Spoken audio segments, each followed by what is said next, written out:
मर जाना, किंतु सावन में भूल कर भी यह 5 काम नहीं करना, नहीं तो बर्बाद हो जाओगे। भोले दानी आपसे नाराज हो जाएंगे, घर में कंगाली गरीबी आ जाएगी। पूरी जानकारी के लिए इस वीडियो को अंत तक देखिए। दोस्तों, आपको फिर से एक बार स्वागत है आपका अपना चैनल टॉप 3 कौन पर, जहां आपके लिए धर्म से संबंधित वीडियो लाते रहते हैं। आपसे आग्रह है कि इस वीडियो को लाइक करके कमेंट में हर हर महादेव जरूर लिखें। दोस्तों, सावन का महीना बहुत ही पवित्र महीना होता है। इसका मुख्य कारण यह है कि यह महीना देवों के देव महादेव के लिए समर्पित होता है। सावन के महीने में हम लोगों को क्या करना चाहिए और क्या नहीं करना चाहिए, इस विषय में निश्चित रूप से ध्यान रखने की आवश्यकता है। कुछ ऐसे भी काम होते हैं जिसे करने के बाद भारी नुकसान का सामना करना पड़ जाता है। आज के इस वीडियो में हम यही जानने वाले हैं। यदि इस वीडियो को आप पूरा देख लेते हैं तो आपके लिए यह काफ़ी महत्व का चीज़ होगा, क्योंकि सावन के पवित्र महीने का कुछ खास ही महत्व होता है। ऐसे में हमें उन तमाम चीज़ों के बारे में जानना ज़रूरी है जिसे हमें नहीं करना चाहिए। सावन के महीने में लोगों को सवेरे जल्दी उठना चाहिए, उसमें भी पहला सोमवारी को सवेरे उठकर नित्य क्रिया से निवृत्त होकर स्नान आदि करके भगवान भोले का स्मरण जरूर करना चाहिए। यदि कोई बीमार व्यक्ति है तो उस दिन उसके ऊपर गंगा जल का छींटा जरूर लगाना चाहिए। किसी भी गरीब व्यक्ति का अपमान नहीं करना चाहिए, क्योंकि न जाने किस वेश में भोले दानी आपसे आपके घर आ जाए। सावन के महीने में भोले दानी अपने भक्तों का परीक्षा लेने आते हैं। सुबह देर तक सोने वाले औरत के पति बर्बाद हो जाते हैं, इसीलिए सभी पत्नियों को अपने पति से पहले खासकर सावन के महीने में जगना चाहिए। ऐसा नहीं करने से अनहोनी घटना होने की संभावना बढ़ जाती है, अकाल मृत्यु को भी देखना पड़ सकता है।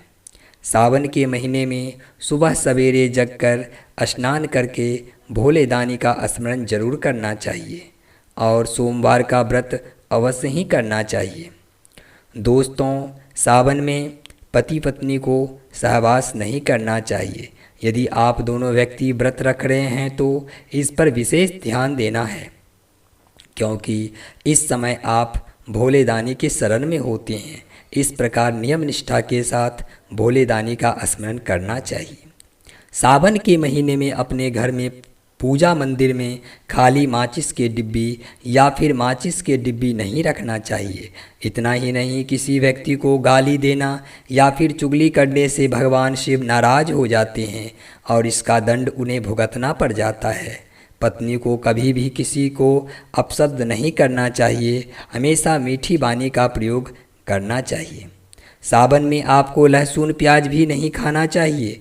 जिस दिन आप व्रत करते हैं उस दिन पूरे परिवार में लहसुन प्याज वर्जित होना आवश्यक है। सावन के महीने में आपके घर साफ सफाई रहना चाहिए, क्योंकि भोले दानी दिल साफ वाले व्यक्ति के पास और साफ जगह में वास करते हैं। सावन के महीने में आपको किसी व्यक्ति को अनादर नहीं करना चाहिए। इतना ही नहीं, किसी व्यक्ति के विषय में नकारात्मक विचार लाना पाप माना जाता है। बिना सोचे समझे किसी व्यक्ति के विषय में आप गलत शब्द का प्रयोग न करें, इससे भगवान शिव रुष्ट हो जाते हैं और महादेव के पूजा का फल प्राप्त नहीं होता है। सावन में आपको बाल, नाखून, दाढ़ी आदि नहीं बनाना चाहिए। यह काम आपको पहले ही कर लेना है।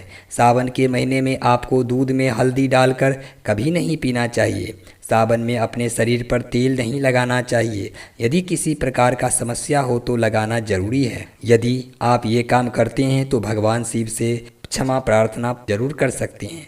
सावन में देवी देवता से संबंधित कोई भी उपहार किसी को नहीं देना चाहिए, नहीं तो भोले दानी की कृपा आप पर नहीं हो पाती है। सावन के महीने में शिवलिंग पर कौन कौन सा चीज़ नहीं चढ़ाना चाहिए, इसे जानना भी बेहद ज़रूरी है। यदि इस प्रकार के चीज़ों को आप शिवलिंग पर चढ़ाते हैं तो पाप के भागीदार होंगे। शिव पुराण के अनुसार भगवान शिव को तुलसी, हल्दी, सिंदूर सहित 6 चीज़ों को नहीं चढ़ाना चाहिए। केतकी के फूल को भी श्राप मिला था, इसीलिए इस फूल को भी भगवान शिव पर नहीं चढ़ाना चाहिए।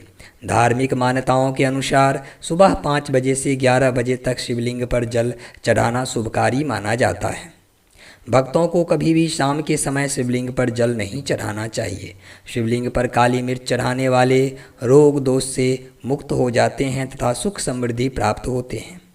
आपको बता दें कि घर में अंगूठे से बड़ा शिवलिंग नहीं रखना चाहिए और इसके ऊपर नित्य दिन जलधारा पड़ना ही चाहिए। शिवलिंग पर आपको कभी भी कटे फटे बेलपत्र नहीं चढ़ाना चाहिए। बेलपत्र तोड़ते समय भी आप इस बात पर ध्यान रखें, 3 पत्ती वाले ही बेलपत्र को तोड़ें। आपको उस समय 2 पत्ते या फिर 1 पत्ते वाले बेलपत्र को नहीं तोड़ना चाहिए। आप 6 महीने पहले तोड़े हुए बेलपत्र को भी पूजा में प्रयोग कर सकते हैं, क्योंकि बेलपत्र कभी भी बासी नहीं होता है। साबुत बेलपत्र ही चढ़ाएं, कटी फटी बेलपत्र को पूजा में प्रयोग नहीं करना चाहिए। बेलपत्र शीतलता प्रदान करती है, इसीलिए बेलपत्र को शिवलिंग पर चढ़ाने से भक्तों की मनोकामना पूर्ण होती है। भोले दानी ऐसे भक्तों पर कृपा बरसाते हैं। इतना ही नहीं, धार्मिक मान्यता है कि यदि आप दिल से शिवलिंग पर बेलपत्र चढ़ाते हैं तो 21 मनोकामनाएं पूर्ण होती हैं। आपको भगवान शिव को कभी भी दूध में पानी मिलाकर नहीं चढ़ाना चाहिए।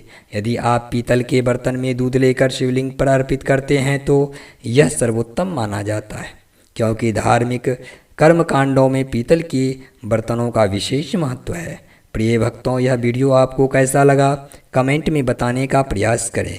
यदि आप भोले दानी के सच्चे भक्त हैं और शिव शंकर से भक्ति का वर प्राप्त करना चाहते हैं तो कमेंट में हर हर महादेव जरूर लिखें।